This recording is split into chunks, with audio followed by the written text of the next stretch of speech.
축복합니다.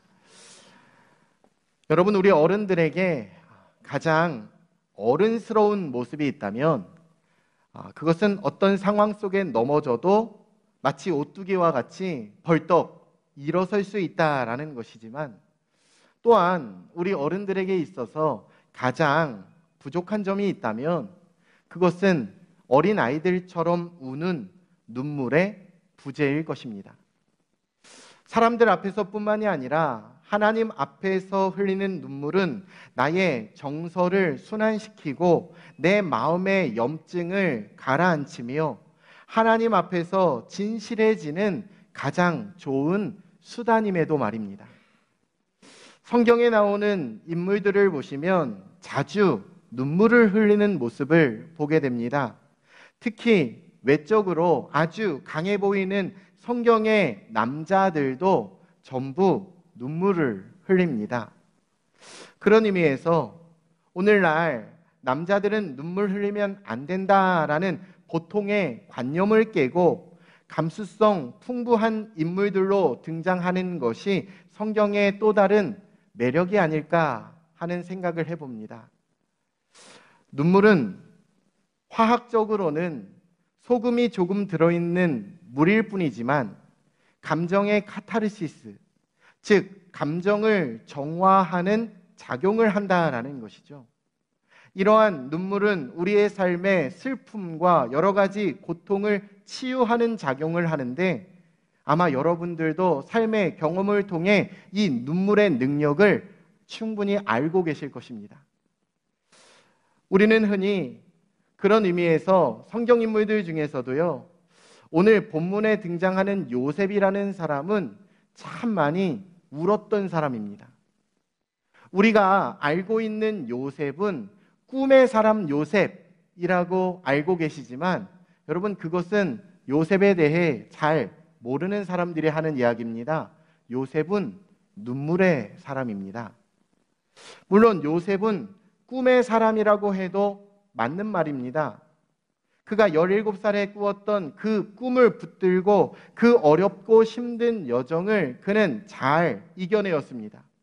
결국 그의 나이 30살에 그 꿈을 이루어낸 의지의 사람이기도 하지요.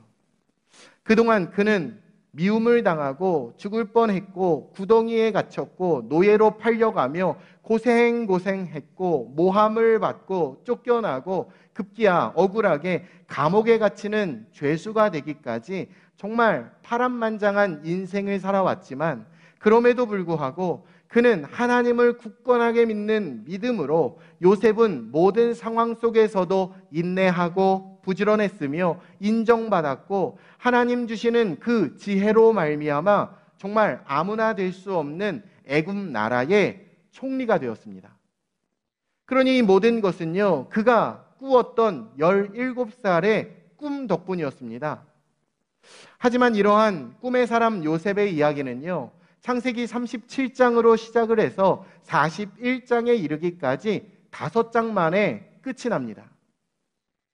그리고 오늘 여러분이 읽으셨던 본문 창세기 42장부터 나타나는 요셉의 이야기는요, 창세기 50장에 이르기까지 요셉의 눈물에 대한 이야기들로 무려 9장이나 그 분량을 차지하고 있습니다. 그러므로 오늘 저와 여러분이 읽으셨던 창세기 42장 24절에 이 짤막한 울고라는 단어를 그냥 쉽게 읽고 넘어가시면 안 된다라는 사실이에요. 이제부터 꿈의 사람이었던 요셉은요, 눈물의 사람 요셉으로 성경은 우리들에게 증언하고 있기 때문이죠. 그동안 어렵고 힘든 상황을 살아왔음에도 한 번도 눈물을 흘리지 않았던 요셉이었지만, 마침내 20년이 넘도록 누르며 참았던 그 견고한 눈물 제방이 이제 무너지고 있습니다.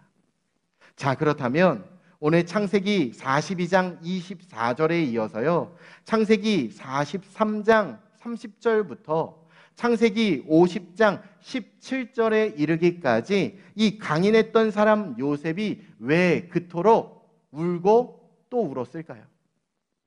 그것은 바로 요셉에게 임한 하나님의 은혜 때문이었습니다. 눈물은 하나님의 은혜를 의미하기 때문이죠. 하나님의 말씀을 들으실 때 눈물이 나시나요?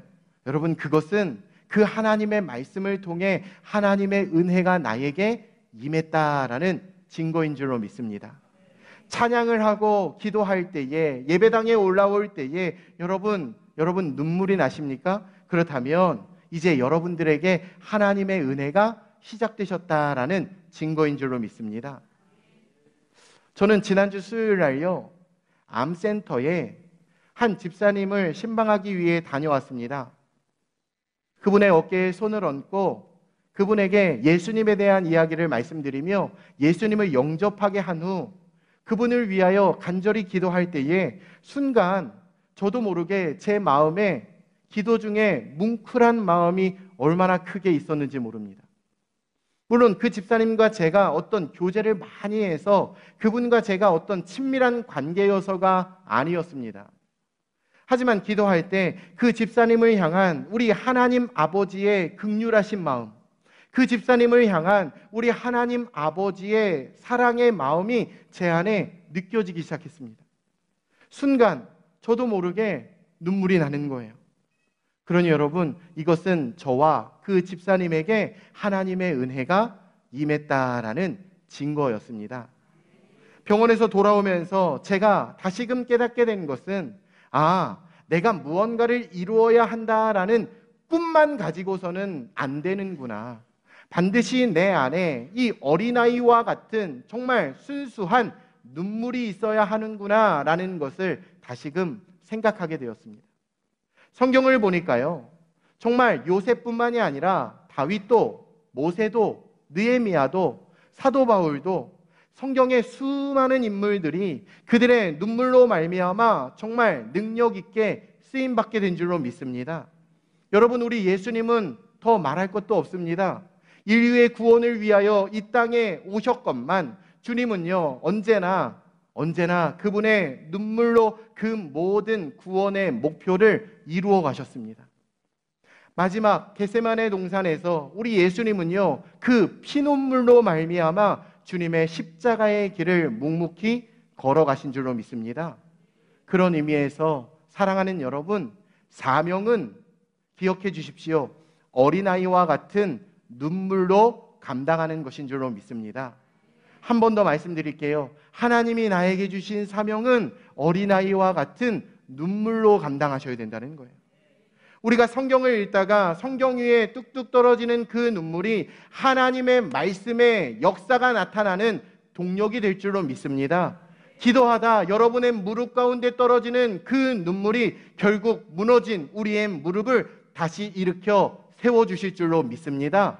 할렐루야, 할렐루야. 자, 오늘 말씀을 보니까요, 요셉에게도 그런 은혜가 임하게 되었다라는 거예요. 하나님을 의지하고 꿈을 향하여 달려갈 때는 몰랐지만 그 하나님의 은혜가 이제 13년 만에 이루어지게 되었고 이제 24년 만에 자신의 형제들 가운데 서게 되니 새로운 은혜가 그 눈물 가운데 임하게 되었다라는 것이죠.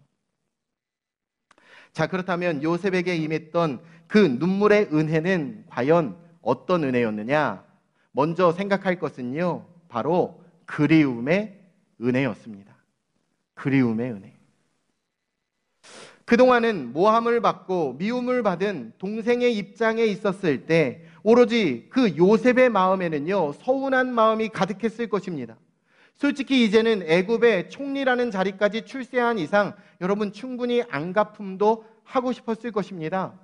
그래서 처음에는 그 형들을 정탐꾼으로 몰아세워서 사흘 동안 감옥에 가둬두기도 했습니다. 하지만 그에게 눈물이 터지기 시작하면서 요셉은 비로소 하나님 아버지의 마음을 갖게 되었다라는 것이죠. 서운함에서 그리움이 교차점을 찍더니 이제는 그리움으로 확 돌아서게 되었습니다. 자신을 형들에게 대책 없이 보냈던 그 아버지에 대한 서운했던 마음, 그 자신을 미워했던 형들에 대한 미움의 마음보다 지난 24년간의 그리움이 그의 마음에 복받쳐서 올라오게 되었다라는 사실이에요. 그러니 여러분, 얼마나 밉기도 했지만 얼마나 그리웠겠습니까? 우리가 명절에 길이 막혀도 여러분 매년 고향을 향해 부모님을 찾아가는 이유가 어디 부모님에 대한 좋은 기억만 있어서이기 때문이겠습니까?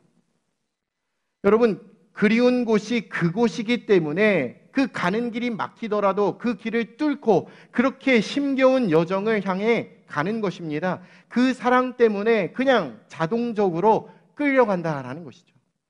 자, 그런데 이것이 바로 우리 하나님 아버지의 마음이다라는 사실이에요.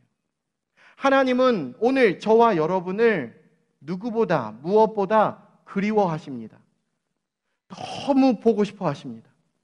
오랜만에 볼수록 우리 하나님의 눈물은 더 깊은 눈물로 흘리십니다. 우리 하나님에게도 눈물이 있습니다. 우리가 죄를 많이 짓고 허물이 많다 해도 불순종하는 것도 우리 하나님 다 알고 계시지만 그럼에도 불구하고 우리가 이 예배의 자리에 나오는 것을 기다리고 계신다라는 것이죠.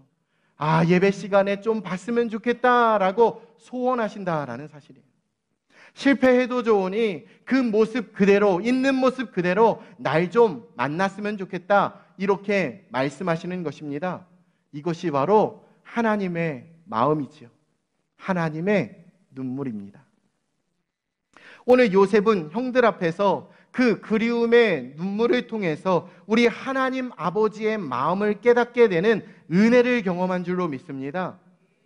여러분 그 은혜 속에 그는 용서의 마음이 생겼다는 거죠. 그 하나님의 우리를 향한 그리움, 우리를 너무나도 찾고 만나고 싶어 하시는 그 하나님의 열정과 눈물을 여러분 이 시간에 꼭 마음속으로 기억해 주시길 우리 주 예수님의 이름으로 축복해 드립니다. 자, 또한 요셉의 이 눈물은요, 감사의 눈물이었습니다. 첫 번째는 형들이 회개하는 모습으로 인한 감사, 두 번째는요, 결국 모든 것을 인도하시고 모든 것을 이루어 주신 하나님의 은혜에 대한 감사였습니다. 자, 지금까지 형들은요, 자신들이 무엇을 잘못했는지 전혀 모르는 것 같이 보였습니다. 그래서 양식을 사러 온 형들이었지만 그들은 하나도 변하지 않는 그 모습을 바라보며 요셉은 얼마나 실망을 많이 했는지 모릅니다. 결정적인 것은요, 창세기 42장 13절 말씀인데요. 자, 형들이 이 요셉 앞에서 이런 이야기를 합니다. 같이 한번 읽어보죠. 시작. 그들이 이르되 당신의 종 우리들은 12 형제로서 가나안 땅 한 사람의 아들들이라. 막내 아들은 오늘 아버지와 함께 있고 또 하나 요셉이 없어졌대요. 아니 여러분, 요셉이 없어졌다니요. 이거 누가 들으면 요셉이 그 집에 있기 싫어서 가출 소년으로 보여집니다. 여러분, 이런 말이 어디 있습니까? 분명히 그 형들이 요셉을 죽이려 했고 억지로 상인에게, 애굽 상인에게 돈을 받고 노예로 팔아버린 것, 이것은 하늘의 구름이 알고 별이 알고 불어오는 바람이 알고 있는 사실인데, 아니 도대체 요셉이 없어졌다니요. 그러니 요셉의 입장에서 그런 이야기를 들으면 어떤 마음을 갖겠습니까? 형들은요, 자신을 노예로 팔 때나 아니 지금의 모습이 하나도 변한 게 없습니다. 그래서 요셉은요, 그 형들을 스파이로 몰아서 3일 동안 감옥에 가둬버립니다. 그들에게 지금 양식이 중요한 게 아니에요. 그들의 잘못된 자신들의 죄를 회개하는 것이 훨씬 더 중요했기 때문입니다. 아마도 그 3일은요, 그 요셉의 형들에게 너무나도 많은 것들을 생각할 수 있는 귀한 시간이 되었을 것입니다. 마치 요나가 니느웨로 가라라는 하나님의 명령을 어기고 그가 다시스로 가려다가 바다에서 풍랑을 만나 큰 물고기의 뱃속에 3일 동안 들어있게 되었을 때 그 하나님 앞에 불순종한 자신의 모든 죄에 대해 깊이 회개하게 되었고 그가 물고기 밖으로 나오게 된 것처럼 지금 요셉의 형들도 그러했을 것입니다. 또한 요셉은요, 형들이 그 잘못을 뉘우치길 기대했습니다. 그리고 이제 드디어 3일 후 그 형들을 풀어주며 다시 시므온은 옥에 가두고 당장 가서 막내 동생 베냐민을 데려와라 라고 했을 때 여러분, 그들에게 놀라운 일이 나타나게 되는데요. 그것이 요셉에게 하는 이야기는 아니었지만 자기들끼리 서로 이야기를 하며 이렇게 이야기하는 거예요. 오늘 저와 여러분이 읽으셨던 본문 21절 같이 한번 읽어볼까요? 21절 시작. 그들이 서로 말하되 우리가 아우의 일로 말미암아 범죄하였도다. 그가 우리에게 애걸할 때에 그 마음의 괴로움을 보고도 듣지 아니하였으므로 이 괴로움이 우리에게 임하도다. 아멘. 그러니까 드디어 형들은요, 자신들의 잘못을 깨닫고 뉘우치며 회개하기 시작했다라는 거예요. 그런데 이것을 보고 이것을 듣게 된 순간 요셉은요, 오늘 본문 24절로 내려가 보시면 드디어 눈물을 터뜨리게 되었다라는 것이죠. 그렇습니다, 여러분. 하나님은 저와 여러분이 오늘 회개하며 나아올 때 기쁨의 눈물을 흘려주실 줄로 믿습니다. 우리가 하나님 앞에 예배드리러 나아올 때 우리를 향한 그 그리움의 눈물을 흘리시는 하나님 아버지이실 뿐만이 아니라 여러분, 나의 모든 잘못을 진솔하게 뉘우치고 하나님께 하나님 용서해 주십시오 할 때 우리 하나님은 감동의 눈물을 흘려주신다라는 거예요. 여러분, 다윗이 무슨 죄가 없어서 훌륭한 사람입니까? 그가 죄가 없어서 하나님 마음에 합한 사람이라 일컬음을 얻습니까? 아닙니다. 다윗은 죄인입니다. 그는 훌륭한 줄 알았습니다. 그런데 욕정을 참지 못하고 여러분, 비열하게 자신의 충신이었던 우리야 장군을 적진에 나아가 죽게 만들었습니다. 하지만 그럼에도 불구하고 그가 여전히 존경을 받으며 사랑을 받고 있는 이유는, 하나님이 기뻐하시는 몇 안 되는 그 인물이 될 수 있었던 이유는 그가 고백했던 회개의 기도 때문이었다라는 것이에요. 다윗은 우리아의 아내 밧세바를 범한 이후에 나단 선지자의 책망을 듣게 되었고, 여러분, 그 순간 자신의 모든 죄악을 돌이키며 얼마나 눈물 흘려 하나님 앞에 회개했는지 모릅니다. 밤마다 회개의 눈물로 그의 침상을 적셨습니다. 그는 울었습니다. 또 울었습니다. 또 울고 울었습니다. 하나님의 용서 이전에 자신의 눈물만으로도 자신의 모든 죄악을 씻어낼 수 있을 만큼 그는 하나님 앞에 많은 눈물을 흘렸습니다. 결국 하나님은 그 눈물을 받아주신 줄로 믿습니다. 오늘 요셉도 이 형들이 잘못을 뉘우치는 모습을 바라보며 눈물 흘렸다라는 사실이에요. 사랑하는 여러분, 하나님은 우리가 하나님 앞에 나와 회개할 때 감동하여 주실 줄로 믿습니다. 우리의 잘못을 자복하고 간구할 때 하나님도 눈물 흘려주신다라는 사실이에요. 요셉은 지금까지 자신을 그렇게 힘들게 했던 형들이었지만 그들의 회개하는 것이 너무나 감사해서, 그게 너무 고마워서 그들에게 곡물을 줍니다. 그리고 그들이 애굽에 그 곡물값으로 주었던 돈까지 다 도로 돌려주게 되었는데, 이 형들이 이제 집으로 돌아가다가 여관에 잠시 들러 쉬게 될 때에 그 안에서 또 엄청난 일이 벌어지게 되었다라는 거예요. 그것은 그들이 가지고 있는 곡식 안에 그 곡식값으로 지불했던 돈이 들어있었기 때문입니다. 분명히 곡식값으로 돈을 주고 온 것 같은데 이거 야단났습니다. 안 그래도 자신들이 만났던 그 애굽의 총리는 정말 성격이 이상한 사람 같았는데 생트집을 잡고 자신들을 스파이로 몰아세워서 3일 동안 감옥에 있게 했는데, 이제는 막내 동생 데리고 올 때까지 시므온을 볼모로 잡아놓는 참 희한한 사람인데, 이렇게 되면 우리가 곡식을 사온 것이 아니라 곡식을 훔쳐온 게 돼버린 것입니다. 곡식을 훔쳐오게 된 것. 더 나아가 나중에 35절 말씀을 보면요, 자초지정 모든 것을 아버지 앞에 이야기했을 때 야곱은요, 그 아들과 이 곡식으로 인한 반가움과 기쁨보다는 그 돈뭉치를 보고 두려워 떨었던 모습을 우리는 보게 됩니다. 자, 그런데 놀라운 건 바로 이때 이 형들의 고백이지요. 오늘 읽진 않았지만 창세기 42장 28절로 내려가 보니까요, 자, 같이 한번 읽어볼까요? 형들은 이런 고백을 합니다. 시작. 그가 그 형제에게 말하되 내 돈을 도로 넣었도다. 보라, 자루 속에 있도다. 이에 그들이 혼이 나서 떨며 서로 돌아보며 말하되 하나님이 어찌하여 이런 일을 우리에게 행하셨는가? 하나님이 어찌하여 이런 일을 우리에게 행하셨는가? 여러분, 여기에서 하나님이라는 단어가 등장하고 있는데요. 목사님, 무슨 하나님이라는 단어가 성경에 등장한다고 이게 놀라운 일이라고 하시는 거예요? 하나님이라는 이름이 당연히 성경에 등장하는 것, 그건 마땅한 것 아닌가요? 라고 생각하실 수도 있지만 적어도 창세기 42장, 지금 요셉의 형들의 이 고백은요, 참으로 엄청난 고백이었습니다. 왜냐?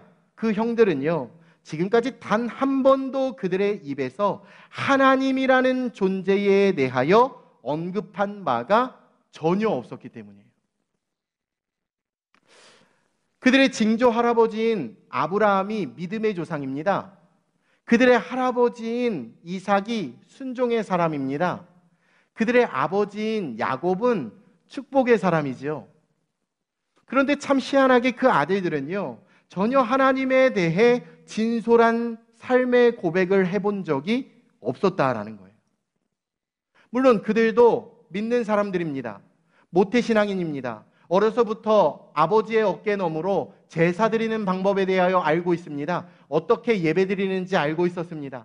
그들은 찬양도 불렀습니다. 기도도 드렸습니다. 하나님 앞에 예물도 올려드렸습니다. 여러분, 주일을 맞이하면 어김없이 교회도 나아갔습니다. 누가 뭐래도 교회 다니는 믿는 사람들이었습니다. 하지만 그들은요, 단 한 번도 제대로 된 자신의 고백으로 하나님이라는 이름을 외쳐본 적이 없습니다.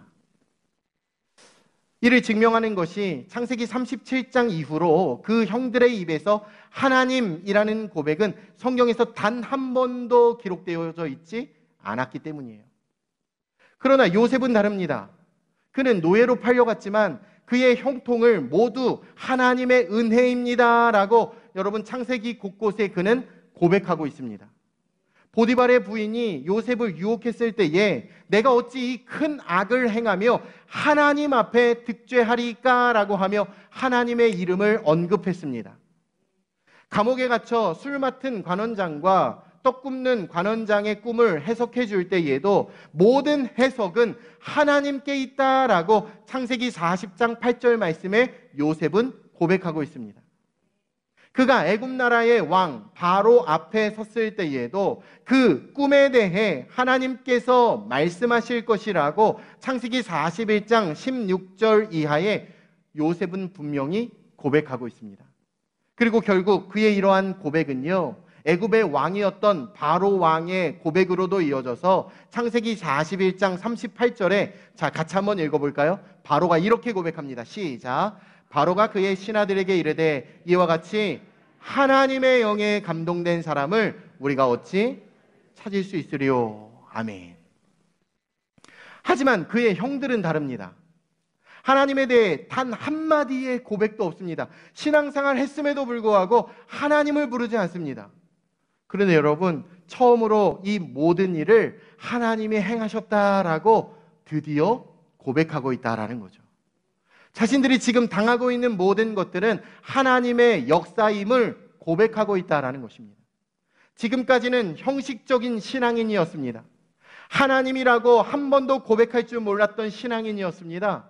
하지만 그들에게 고난과 역경이 찾아왔을 때 결국 이 모든 것이 하나님이 하신 것이구나, 하나님이 모든 것을 주관하시구나 라고 그들은 고백하게 되었다라는 것이죠. 모든 인생은 우연이야, 모든 건 좋은 게 좋은 거야 라고 생각하며 버티었던 신앙이 이제는 모든 것을 인도하시는 하나님께로 고백하는 신앙이 되었다라는 거예요. 그러니 여러분, 이것이 바로 오늘 요셉이 흘렸던 눈물의 의미요, 그 결과였는 줄로 믿습니다.